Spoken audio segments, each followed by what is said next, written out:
नमस्कार, स्वागत है आप सभी का हमारे इस खास प्रोग्राम में। मैं हूं आपके साथ सुनील चौहान। छत्तीसगढ़ में विधानसभा चुनाव को महज कुछ ही महीने बाकी हैं। ऐसे में सत्ता पक्ष की कांग्रेस सरकार और 15 साल छत्तीसगढ़ की सत्ता पर राज करने वाली विपक्ष में बैठी बीजेपी जनता के अनुरूप मैनिफेस्टो तैयार करके जनता जनार्दन से सुझाव मांगे। इसे लेकर मंत्री रविंद्र चौबे ने भाजपा पर तंज कसते हुए कहा कि हर बार मैनिफेस्टो तैयार करते हैं और पिछले 15 साल में जनता में किए गए सारे वादे को लेकर तमाम सवाल किए हैं। इसी पर करेंगे चर्चा। मैनिफेस्टो को लेकर पक्ष विपक्ष में वार देखा जा रहा है, तो लेकिन उससे पहले ये रिपोर्ट। छत्तीसगढ़ में विधानसभा चुनाव को महज कुछ ही महीने बाकी हैं। ऐसे में छत्तीसगढ़ फतेह के लिए बीजेपी और कांग्रेस ने अपनी अपनी कोशिशें शुरू कर दी हैं। बीजेपी और कांग्रेस दोनों की तरफ से अपना मैनिफेस्टो तैयार करने के लिए जनता से सुझाव मांगे जा रहे हैं, लेकिन बीजेपी के सुझाव मांगने पर कांग्रेस सरकार के मंत्री रविंद्र चौबे ने बीजेपी पर तंज कसा है। उन्होंने तंज कसते हुए कहा है कि बीजेपी ने 15 साल राज किया, मैनिफेस्टो तैयार करते रहे, लेकिन पिछले 15 सालों में जनता से जो वादे किए उनको पूरा नहीं किया। बीजेपी ने अपने 15 साल की सरकार तीनों घोषणा पत्र में जो वादे पूरे करने का संकल्प लिया वो असत्य साबित हुआ। वहीं दावा किया कि सीएम भूपेश के नेतृत्व में जो घोषणा पत्र बनेगा उसे हम 75 सीटें जीतेंगे और फिर से बहुमत के साथ सत्ता में वापसी करेंगे। जैसे ही ये विभाग आदरणीय मुख्यमंत्री जी ने जिम्मेदारी दी है, हमने देखा कि लगभग सभी संभागों में पदस्थापनाएं, पदोन्नति के बाद जो संशोधन का खेल खेला गया उसमें शिक्षकों को बहुत नुकसान हुआ है और दूर से दिखाई दे रहा है कि इसमें आर्थिक रूप से लेन देन का काम हुआ है। प्राइमा फेसी हमने सभी आयुक्तों से इसकी जांच कराई है। रायपुर, बिलासपुर, अंबिकापुर और दुर्ग के ज्वाइंट डायरेक्टर सहित लगभग 10-12 लोगों को निलंबित किया गया है। कुछ लोगों के खिलाफ एफआईआर कराने की प्रक्रिया जारी है। कुछ और लोगों के खिलाफ भी निलंबन की कार्रवाई होगी। शिक्षा जैसे पवित्र विभाग में इस प्रकार के कार्य नहीं होने चाहिए, ऐसा मेरा मत है, ऐसा मेरा सोचना है। इसलिए जो भी इस प्रकरण के दायरे में आएगा उसके खिलाफ कार्रवाई की जाएगी।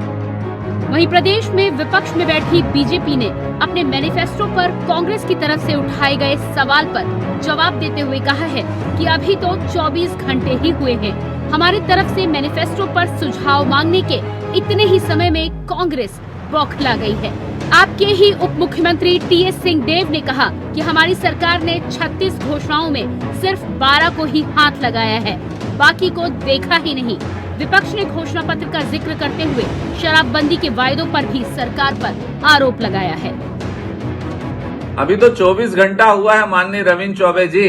हमने अपनी घोषणा पत्र के लिए लोगों से सलाह आमंत्रित करना शुरू किया है। आप अभी से घबरा गए? अरे 2018 में जो कांग्रेस ने अपना घोषणा पत्र जारी किया, 36 वादे किए थे उसमें, और आपके ही उप मुख्यमंत्री माननीय टीएस सिंहदेव जी कह रहे हैं कि 12 पूरे किए हैं, 12 को हाथ लगाया है और 12 को छुआ ही नहीं है। तो आपने तो 1/3 मामला अभी घोषणा पत्र का पूरा नहीं किया। और आपके में एक मंत्री जी कहते हैं कि शराबबंदी के लिए हमने गंगा की कसम नहीं खाई थी। तो क्या घोषणा पत्र में जो चीजें लिखी है कसम नहीं खाई तो पूरा नहीं करेंगे? मतलब आप खुद ये मान रहे हैं कि वो घोषणा पत्र लबरा घोषणा पत्र था। भाजपा का घोषणा पत्र सटीक रहेगा और मैं कहूंगा कि छत्तीसगढ़ के लिए विकासोन्मुखी होगा। बहरहाल जनता जनार्दन इस बार चुनाव में किसका साथ देती है, किसके सर सिरमौर सजवाती है और किसे छत्तीसगढ़ के सिंहासन पर विराजमान करवाती है, ये तो आने वाला वक्त ही बताएगा। Vikas Yadav, India voice, Raipur.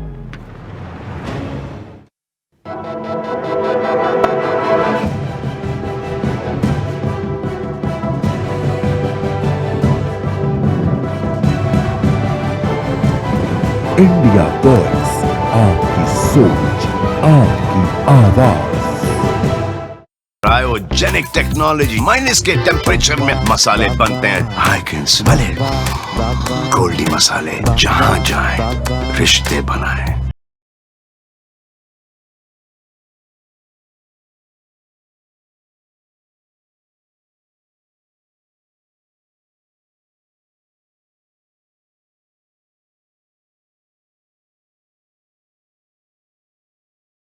1:30 बजे, शाम 7 बजे, रात 9:30 बजे।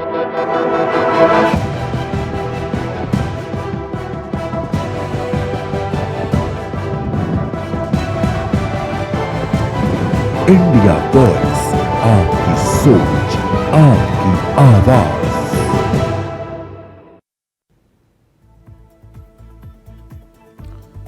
तो ये देखा जा रहा है कि घोषणा पत्र पर सियासत होने लगी है।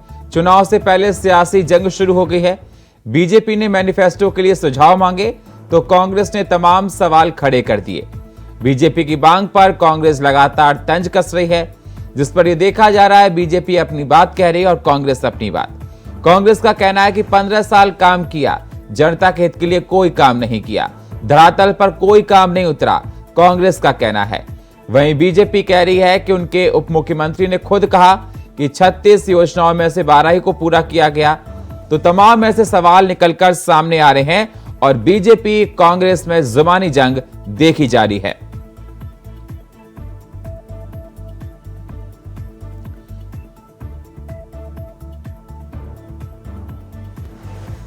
और इस पर चर्चा करने के लिए हमारे साथ सौरभ साहू, प्रवक्ता कांग्रेस के, हमारे साथ जुड़ चुके हैं।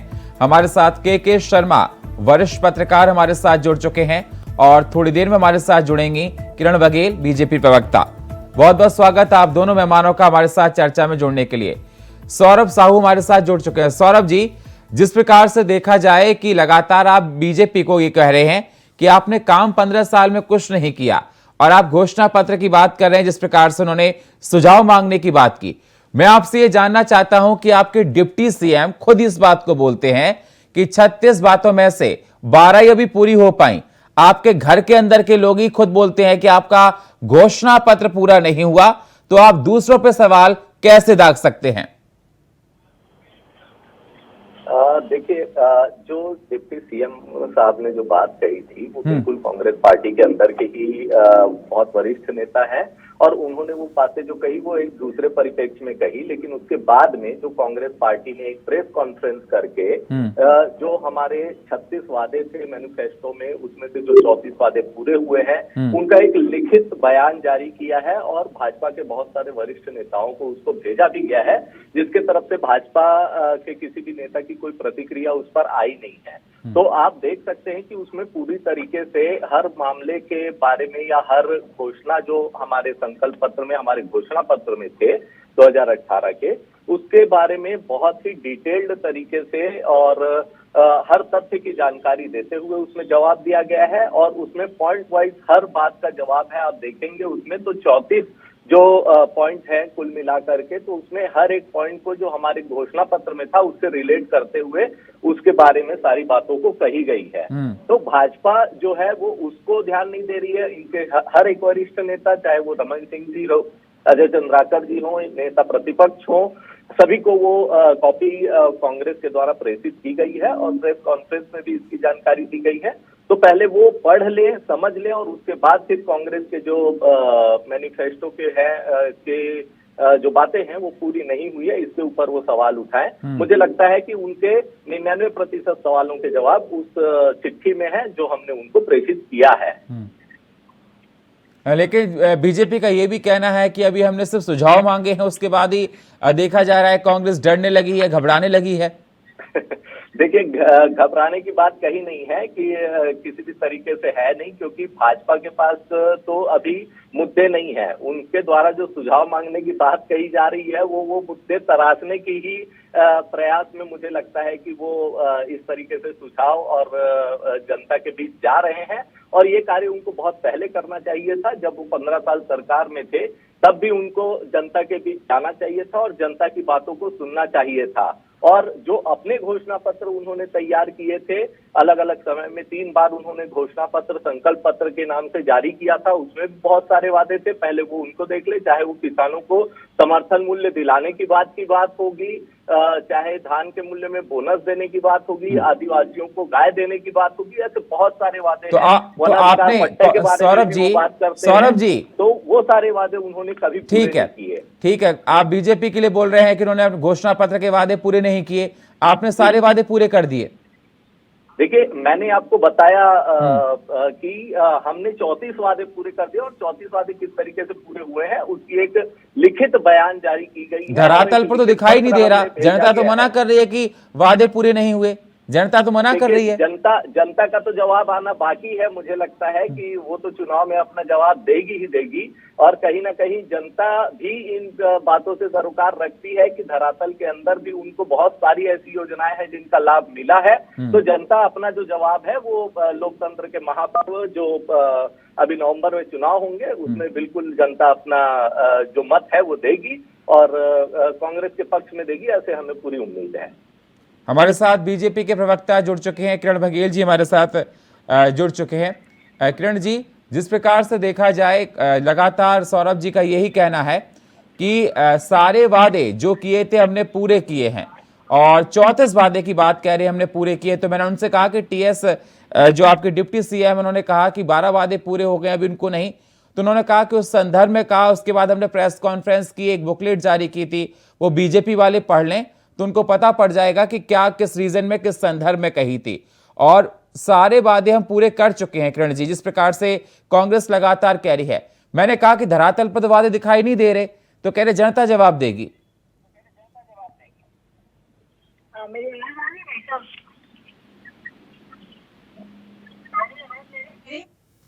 किरण जी, मेरी आवाज आपको मिल रही है?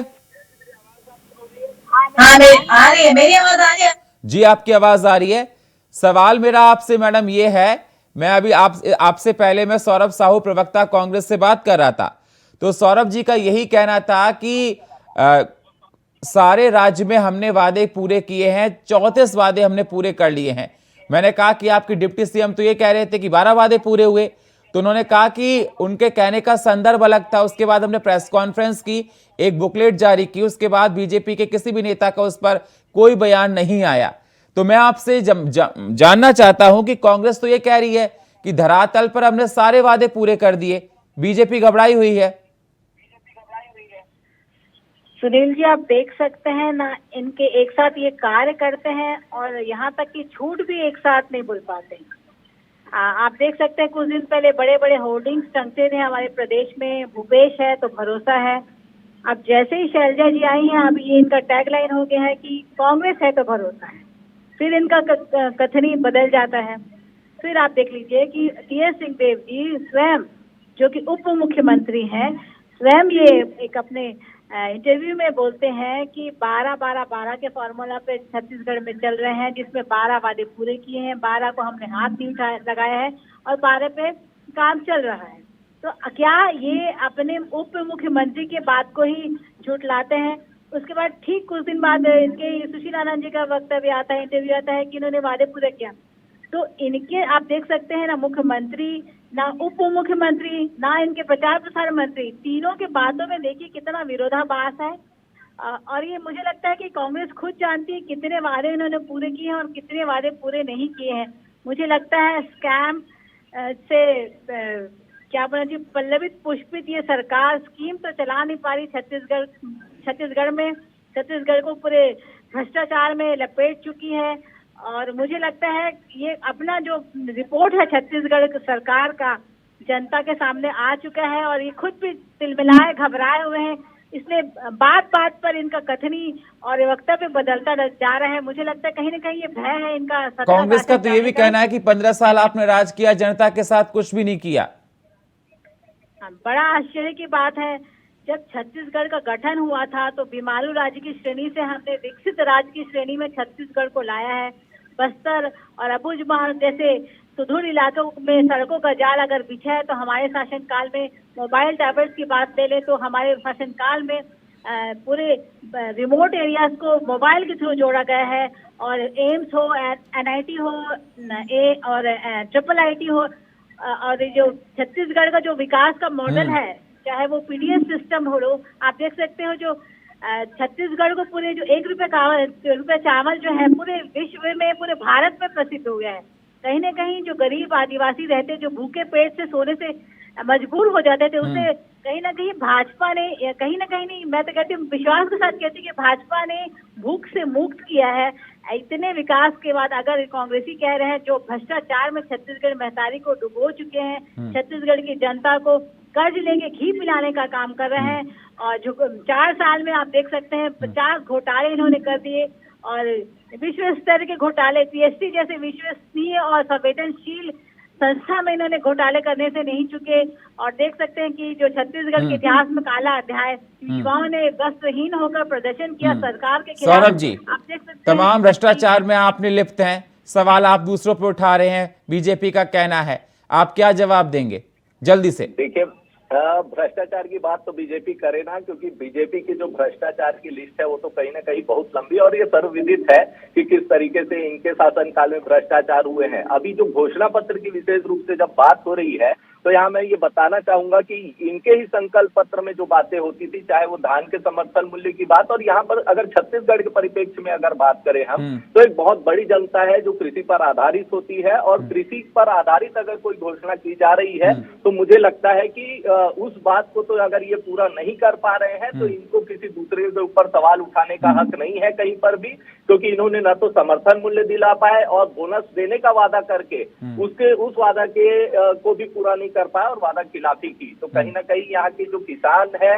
यहाँ का जो मजदूर वर्ग है, और जो सबसे निचले स्तर का जो वर्ग है, ये भाजपा के शासनकाल से परेशान रहा, और इसी का परिणाम था 2018 में इनको जो बड़ी मुश्किल से जो 13 सीट में ये बीजेपी की जो सरकार है, जिस प्रकार से किरण जी का यही कहना था कि आपकी पार्टी के अंदर जो नेता है खुद विरोध के स्वर उठा रहे हैं, टीएस सिंहदेव की बात की, जल्दी से बोलिए सर, फिर मैं जाऊंगा के शर्मा जी के पास। देखिए, यहाँ पर कहीं पर भी ये विरोध के स्वर नहीं है। यहाँ पर जो कांग्रेस पार्टी है वो कहीं ना कहीं लोकतांत्रिक व्यवस्था पर आधारित है, और बीजेपी की तरह नहीं है कि दूसरे लोगों की आवाज को दबा दिया जाए और बोलने ही ना दिया जाए। हमारी पार्टी में लोग स्वतंत्र हैं और अपने, लेकिन सर जिस आपके डिप्टी सीएम का स्टेटमेंट कोट था, मैंने आपसे सवाल पहले किया था, आपके डिप्टी सीएम का स्टेटमेंट कोट था कि 12 योजनाएं पूरी हो गई, जिस प्रकार से किरण जी ने भी कहा, लेकिन आप इस बात को मान ही नहीं रहे।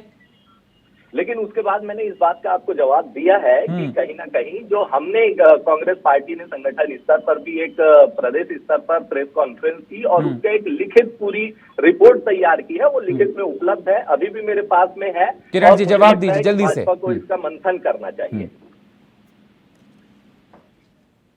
मुझे लगता है मंथन की आवश्यकता सौरभ जी लोग को ज्यादा है।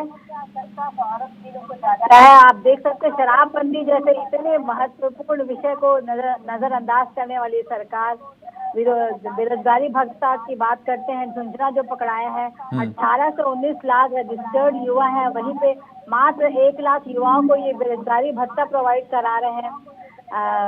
पीएससी घोटाले तो आप देख सकते हैं, अभी हाल ही में शिक्षा ट्रांसफर वाले आप देख सकते हैं, उसमें भी संशोधन में भी आप लोग ने भ्रष्टाचार से बाज नहीं आए हैं। तो कुल मिला के ये भ्रष्टाचार की सरकार है, झूठी सरकार है, वादा खिलाफी वाली सरकार है। मुझे लगता है और ये योजना अनवरत जारी रहेगी और इसका लाभ युवाओं को मिलता रहेगा लगातार। जल्दी से सौरभ जी। हाँ, उनका किरण जी का कहना है भ्रष्टाचार आपने बहुत किया, आप क्या जवाब देंगे?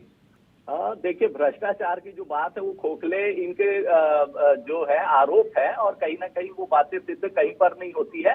उसकी जांच चल रही है, अगर जांच में सिद्ध होता है तो हम बिल्कुल उसके खिलाफ है और दोषियों पे कार्रवाई होगी। हम बार बार कहते रहे हैं और हर जगह पे ये, हर प्लेटफॉर्म पे हमने ये बात कही है कि अगर भ्रष्टाचार हुआ है तो उसके जो दोषी पाए जाएंगे उनको बिल्कुल सजा होगी, और हम उसके पक्ष में हैं। ठीक है, मैं के शर्मा जी के पास जाता हूं। के शर्मा जी, आपने सुना होगा, किरण जी को भी सुना होगा, आपने सौरभ जी को सुना, मैं आपके पास थोड़ा लेट हो गया। सवाल मेरा आपसे यही है कि दोनों पार्टियां अपनी अपनी बात कर रही हैं, जनता के हित की अगर धरातल पर बात की जाए तो वो अलग दिखाई देती है।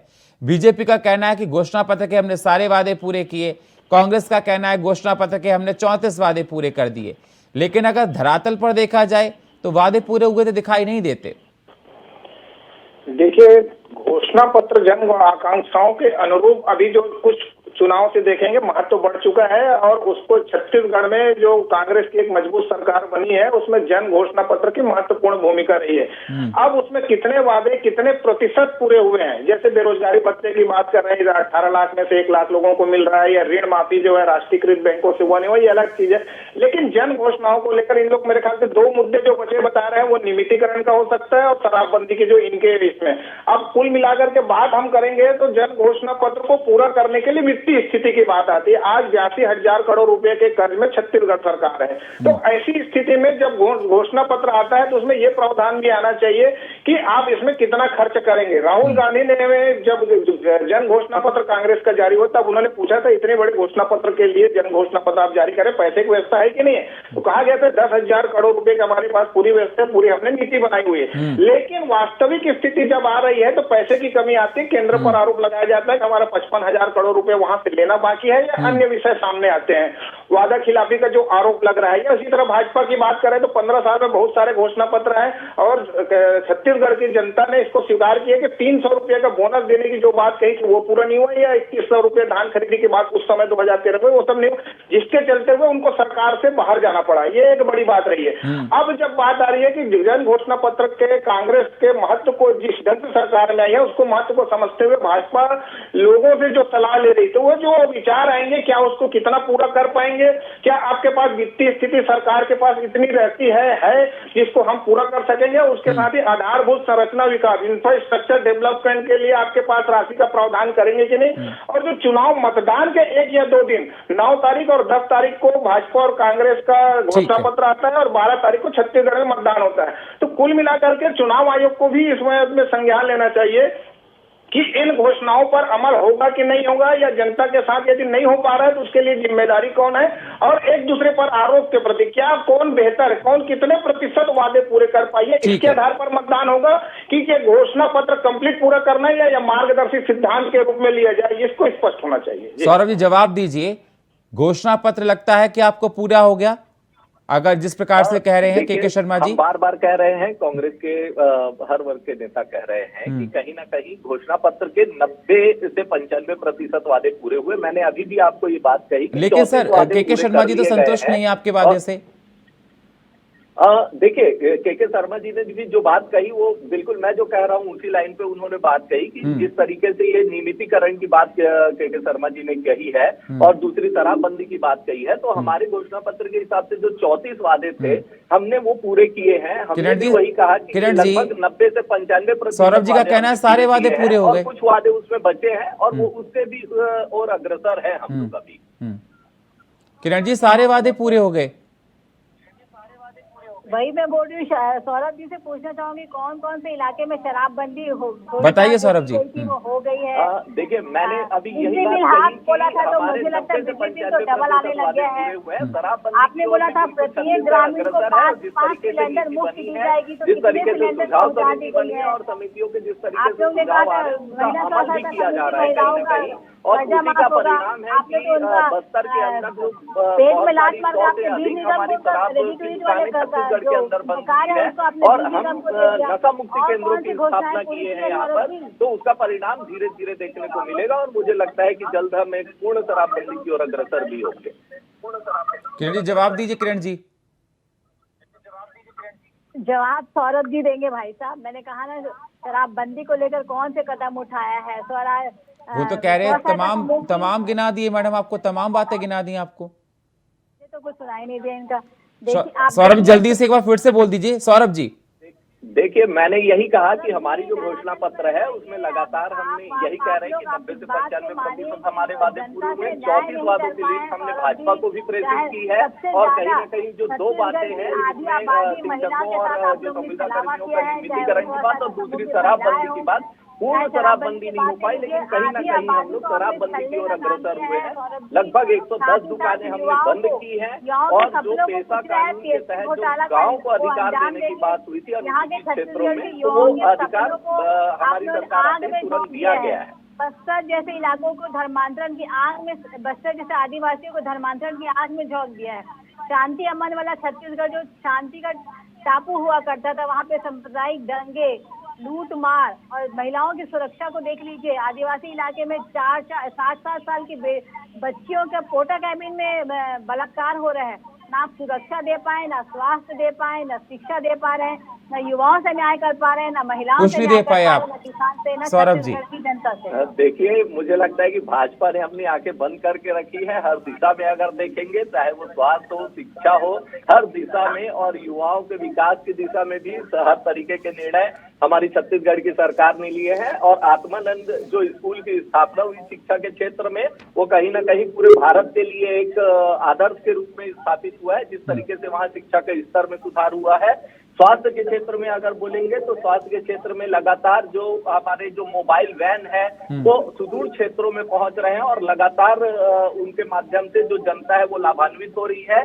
बस्तर की अगर बात करते हैं विशेष रूप से, तो बस्तर के अंदर हमने नए स्कूलों की स्थापना की है और जो नक्सली जो बातें थी, जो नक्सलवाद से जो ग्रस्त इलाके थे, वहां पर भी स्कूल अब पहुंच चुका है और वहां के बच्चे भी अब शिक्षित होने लगे हैं। आप डाटा उठा करके देख लीजिए, कहीं ना कहीं नक्सली हिंसा में और नक्सली वारदातों में हमारी सरकार में किरण जी, जल्दी से रमेश शर्मा जी के पास जाऊंगा। धर्मांतरण में चर्च के निर्माण भाजपा के शासनकाल में ज्यादा हुए हैं। सौरभ जी, आप जिस आदिवासी अंचल की बात कर रहे हैं, जो नक्सल प्रभावित इलाके थे, जहां कहीं ना कहीं नक्सल के द्वारा जो स्कूल संचालित की जाती थी, आपकी साठगांठ वाली सरकार ने पुनः उसका संचालन करके फिर उन स्कूलों को और उस गांव का संचालन नक्सलियों के हाथ में देने का काम किया है। हमारी सरकार ने नक्सल प्रभावित बच्चों के लिए एकलव्य विद्यालय प्रारंभ किया था, जहाँ के बच्चे IIT, ट्रिपल IIT जैसे संस्था में पढ़ाई कर रहे हैं। मैंने कहा ना, आप लोग छत्तीसगढ़ में कुछ चीज चल नहीं रही है। अगर कुछ चल रहा है छत्तीसगढ़ में तो केवल और केवल आपका स्कैम। यहाँ पत्रकारों को खुलेआम पीटा जाता है, यहाँ पे महिलाएं सिर मुंडवा रही है अनुकंपा नियुक्ति को लेकर। यहाँ पे युवा वस्त्रहीन होकर प्रदर्शन कर रहे हैं। आप तो जनता की आवाज दबाने के लिए यहाँ का धरना स्थल को स्थानांतरित कर दिया है, ताकि आम जनता की आवाज सुन ही नहीं पाए। आपके मुख्यमंत्री ना अपने कार्यकर्ताओं की बात सुन रहे हैं, ना मुख्यमंत्री अपने मंत्रियों की बात सुन रहे हैं। देखिए, ये भ्रमित करने वाली बात है। हमारी सरकार में तो हमारे खुद के मंत्री भी हमारी सरकार के ऊपर सवाल उठाने का अधिकार रखते हैं और उनको संतोषजनक जवाब भी दिया जाता है समय समय पे। धरना स्थल की बात की तो यहाँ पर जो सुरक्षागत और कानूनी दृष्टि से, चलिए समय हमको इतनी इजाजत देता है। बहुत बहुत शुक्रिया आप सभी मेहमानों का हमारे साथ चर्चा में जुड़ने के लिए। सौरभ साहू जी आपका, किरण जी आपका, के शर्मा जी आपका बहुत बहुत शुक्रिया। सवाल इस बात का ही निकल कर आता है कि जिस प्रकार से देखा जा रहा है कि तमाम बातें निकल कर आ रही हैं, घोषणा पत्र से पहले ही घबरा गई है बीजेपी, जिस प्रकार से कहना है कांग्रेस का। ऐसी बहुत सी बातें कांग्रेस बीजेपी और बीजेपी कांग्रेस के लिए कह रही है। अब देखना होगा जनता किसके घोषणा पत्र पर विश्वास करती है और आने वाले चुनाव में किसको जिताती है। और फिलहाल हमारे इस खास प्रोग्राम में इतना ही। बाकी खबरों के लिए आप बने रहिए इंडिया वॉइस के साथ। तब तक के लिए नमस्कार।